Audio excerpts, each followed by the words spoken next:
Keerampara വെളിയച്ചാലിൽ high mast light ഉദ്ഘാടനം ചെയ്തു.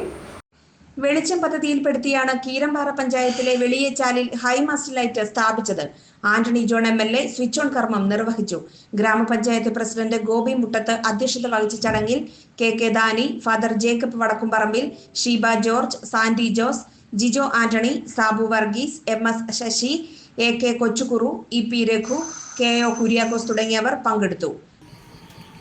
ഇപ്പോൾ ഒട്ടേറെ വിനോദസഞ്ചാരികൾ നിത്യേന കടന്നു പോകുന്ന ഒരു പാത കൂടിയാണ് ഇഞ്ചത്തൊട്ടി തൂക്കുപാലവും നേരുമംഗലം ഉൾപ്പെടെയുള്ള പ്രദേശങ്ങൾ. അതോടൊപ്പം തന്നെ വിവിധ നമ്മുടെ എക്കോ പോയിൻ്റ് അടക്കം നിരവധിയായിട്ടുള്ള ടൂറിസം സാധ്യതകളുള്ളൊരു പ്രദേശവും സ്വദേശീയരും വിദേശീയരുമൊക്കെ ആയിട്ടുള്ള ആളുകൾ നിരന്തരമായി യാത്ര ചെയ്യുന്നൊരു പ്രദേശം കൂടിയാണ്. എന്നാൽ ഒരു തികഞ്ഞ ഗ്രാമീണ അന്തരീക്ഷത്തിലുള്ള ഈ നാടിനകത്ത് എല്ലാ മേഖലയിലും ഒരേപോലെ വികസനം എത്തിക്കാൻ വേണ്ടിയിട്ടുള്ള വലിയ ഇടപെടൽ അത് സംസ്ഥാന ഗവൺമെൻറ്റിൻ്റെയും ത്രിതല പഞ്ചായത്ത് സംവിധാനങ്ങളുടെയും ഒക്കെ ഭാഗമായി. GTV news, Keerampara.